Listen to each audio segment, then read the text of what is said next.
Hi everyone, Shade here with my Blight Corpse Explosion Necro for Season 2. I know it's been a little bit of time. I was originally playing Spider-Man 2, but I beat it, and I wasn't really going to play this, but looking at the vampiric powers, I decided to try, and I've been having a ton of fun playing both Necro and Druid, so I figured I'd give you this build so you can try it for yourself if you like. They really up a lot of the damage potential of this build with this Season of Blood. So without further ado, here's the build. As far as the skill tree goes, it's pretty much the same from my original build. We're going with Reap as our basic skill, and we're going to take Acolyte's Reap to give us the corpse generation every 4 seconds. When we hit with Reap, we get a corpse. This is a corpse explosion centric build, so anytime we can generate corpses is really good. Our core skill is going to be Blight. This creates a pool where it damages any enemy in it. With an aspect, we will be able to pull enemies into that pool, and then because we take Supernatural Blight, we'll do 15% more damage to those enemies. In this, we also take Hued Flesh. This on lucky hit chance just gives us another chance to generate a corpse. And as I said before, that is always good. More corpses equal more damage for us. Moving into our next skills, Corpse Explosion is really the main draw of this build, and we go with Blighted Corpse Explosion to create the pools of shadow damage. Any enemy standing in it will take shadow damage. We want to put as many points into this as possible to increase its damage. So get it. It's a free cast. It doesn't take any essence, so it's a great spell. And along with that come the passives of Grim Harvest and Fueled by Death. Grim Harvest gives us essence for every corpse that we explode. Fueled by Death gives us increased damage for every corpse that we explode. Also in this, we take Blood Mist. This is our unstoppable, and it also has an immunity to it. With this season, it also becomes a damage spell. I'll get into it when we get to the vampiric powers. But this is our main oh crap button. We hit it, we become unstoppable and immune for multiple seconds. We do heal, and we generate corpses every minute. Then we go all the way down to the macabre skills, and we take Corpse Tendrils.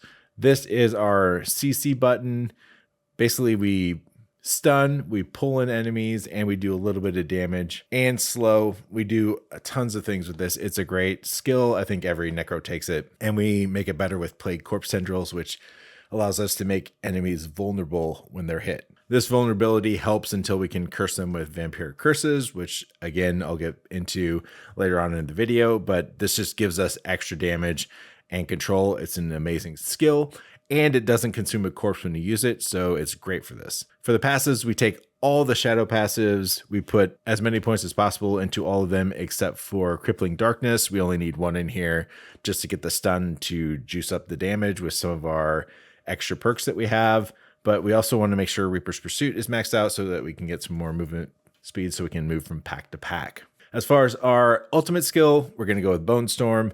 This combined with some aspects can be a darkness skill and give us a barrier every time it deals damage, which it does all the time. This is what really makes us super tanky. It gives us damage reduction and critical strike chance as well. For our passives, we're going to take Standalone. We don't use minions in this build, so this just gives us increased damage reduction to almost 20%. And then Memento Mori just gives us extra pluses to our sacrifices of both skeletal mages and warriors. And finally, the piece de resistance of this whole tree, Shadow Blight. This is what drives our damage in this build. This is why we are prioritizing critical strike chance and critical damage to get this to proc. This can do insane damage. I've seen proc so far of 1.2 million. It just drives a ton of damage, and we really want to get this as high as possible. Our dot damage is more consistent, but this is our burst. This is where we really hit bosses and take them down fast. For the Book of the Dead, like I said, we're sacrificing all of our minions, but I just want to briefly go through this stuff. We're sacrificing Reapers to give us increased shadow damage. We're going to sacrifice Cold Mages to give us increased vulnerable damage. And then we're sacrificing Iron Golem to give us increased critical strike damage. So every single one of our sacrifices gives us increased damage and just fuels our quick killing speed. Now I want to just kind of go through my Paragon board and just give you some of my choices, and I'll stop at some of the rares and just kind of talk you through my thoughts on these. So for our starter board, we're going to slot control. This gives us extra damage to crowd controlled enemies and then a bonus damage to stunned enemies. We're stunning enemies all the time with Corpse Tendrils. It's on a 5-second cast. So we have that up all the time. And if they're not stunned, they're slowed from Corpse Tendrils. So we're just dealing extra damage. It's a really good one to put in here. The first board that we choose after the starter is Wither. Wither is super strong, and it's even stronger now that it's not based on willpower, but it's based on intelligence. Intelligence is our main stat. It drives all of our damage. It drives resistances. It's something that we really, really want. So this just kind of makes it a lot better. And with Wither, your shadow damage over time effects have a % chance to deal bonus damage. And that % chance and damage is increased by every 60 intelligence you have. So like I said, you want to stack your intelligence. And the Wither Tree Paragon board itself is full of damage reduction and extra damage. So we kind of want to take almost every single rare node on here, leading up to this glyph socket where I put Scourge in. Scourge increases our shadow damage over time based on our intelligence. And if you get the bonus, we deal 10% extra damage to enemies affected by shadow damage over time, which is all of them. So dealing an extra 10% damage is always great. There's also a bonus node in here. You don't have to take it, but I did because one, it's intelligence. But it also is shadow resistance. This season, they fixed resistances, so they're pretty important, especially if you want to take on some uber bosses. You can really negate some of their attacks. So I just took this because we have access to shadow resistance and poison resistance through our Paragon boards. So I took it just so that I can max those resistances. I think I said resistance a lot. The next board that we take is Flesh Eater. Flesh Eater gives us a 40% increased damage bonus for every 5 corpses we consume. This damage bonus lasts for 6 seconds, then it drops. You can't roll it with just consuming corpses, so you get it for 6 seconds, then it falls off, then you have to build it back up again. I wish it would be just rolling, but that'd probably be way too powerful. For our glyph spot, I chose Exploit here. Exploit for casters is different than melee. For us, dealing damage to a vulnerable enemy increases our damage up to 10%. So everything is vulnerable because of a lot of different things, vampiric curses and our corpse tendrils. So we're always going to be dealing 10% extra damage after we ramp up all our damage because we do tons of damage. I'm saying damage a lot too. Resistance and damage. I just say all the time. But this is a really, really good node, even though they have nerfed vulnerability somewhat. This, I think, is more powerful because of it.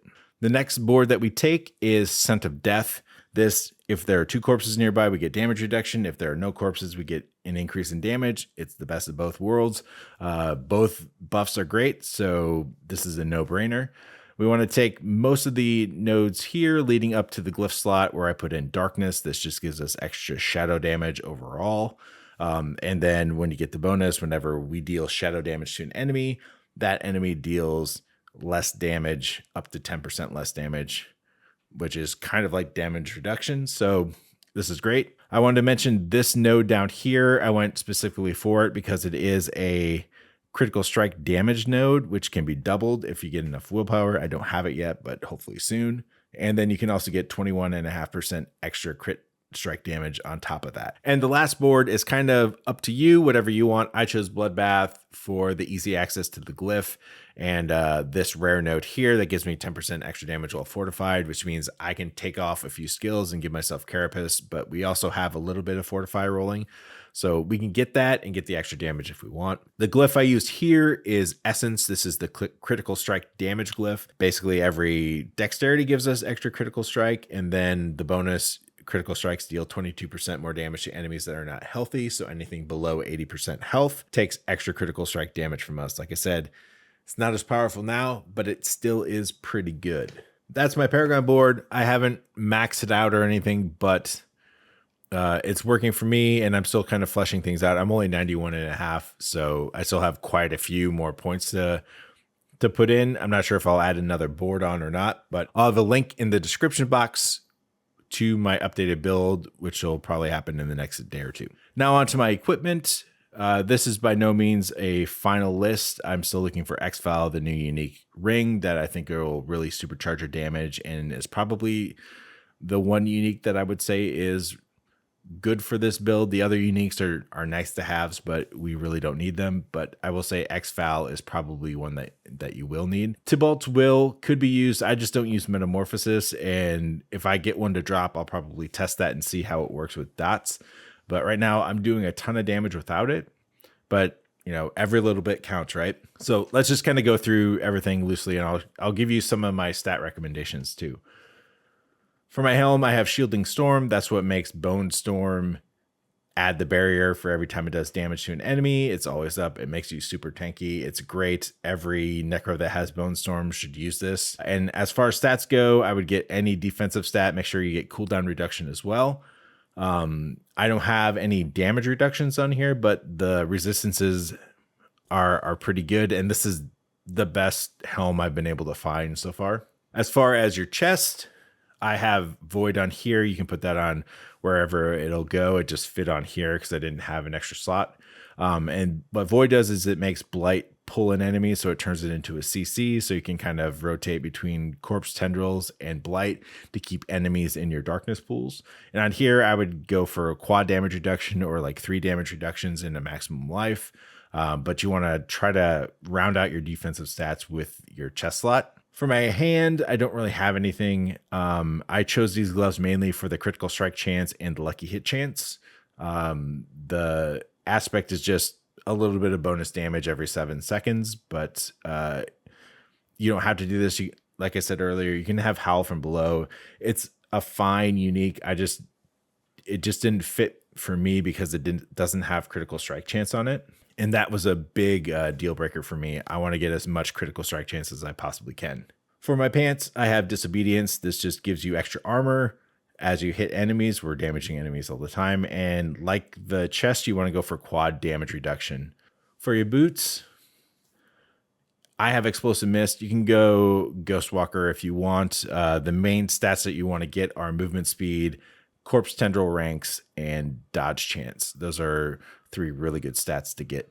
For my amulet, I put Decay on here. I think Decay is the best used in the amulet slot. What that does is each time Shadow Blight deals damage, it increases the next Shadow Blight's damage, and it stacks up to 5 times. The stats we're looking for on an amulet are cooldown reduction, ranks in all corpse skills, not individual ones. You want ranks of all corpse skills. Any of your shadow passives, I have Gloom, but any of the shadow passives could work.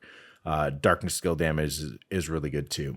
As far as rings go, I have no idea why I have this ring on, except for the fact that it has critical strike chance and critical strike damage. But I don't use assimilation. I don't know why it's on here. I think I'm just kind of waiting to get Exval, and so this just had the right stats for me. And if I need to, I can pull the aspect from my other ring, which is Grasping Veins. This gives increased critical strike chance when I cast Corpse Tendrils, and then I also do bonus critical strike damage to any enemy that's affected by Corpse Tendrils. It's a great twofer and really good to put on your ring. Now, this is a little controversial. I say controversial, but it probably isn't. But a lot of people use two-handers, and it's perfectly fine if you do.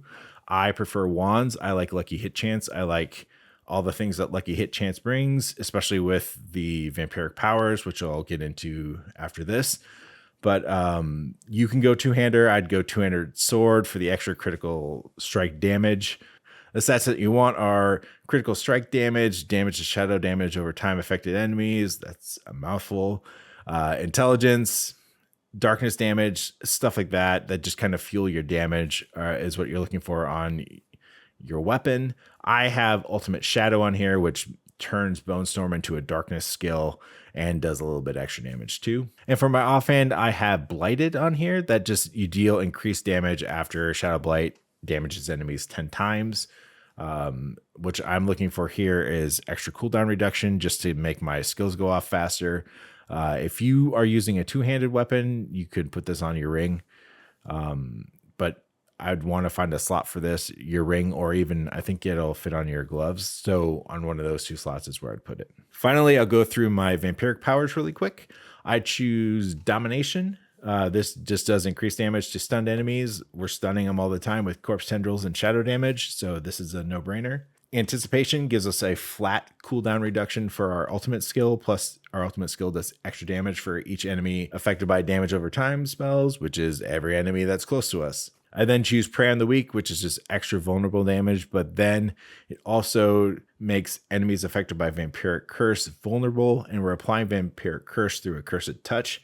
On a lucky hit, this applies Vampiric Curse on enemies, and then they have a chance to spread it to other enemies. And any enemies that is affected by a Vampiric Curse becomes a stored soul, and you can stack 8 of those, and then when you fire off your Blood Mist, those 8 souls get shot out and do explosion damage. I think it's shadow-based damage, but I'm not 100% sure. But it does a ton of damage, which turns Blood Mist into a DPS cooldown as well, which is why we want to get it off cooldown as fast as possible. And finally, we have Flowing Veins. This just gives us 60% increased damage over time to enemies that are affected by Vampiric Curse or moving through our darkness pools. Pretty much everything is affected by Vampiric Curse, so this is always rolling. That's why I choose Lucky Hit. It's why I choose Accursed Touch, because this just ramps up our damage over time and just makes it just crazy. And I know I said that Shadow Blight is our main driver of damage, but our consistent damage is dots. And so this just raises that up and makes us go through trash a lot faster. And that's the build. It's been a lot of fun. It's super tanky with the Bone Storm barriers. It does a lot of damage. Like I said, 1.2 million Shadow Blight procs is nothing to sneeze at. I suggest you try it because it's a different way to play Necro. I see a lot of minion users and Bone Stormers, and the new overpowered mechanics I know are overpowered. So a lot of people are using them, but this has been a lot of fun and super consistent all the way from 1 to 91 and almost 92.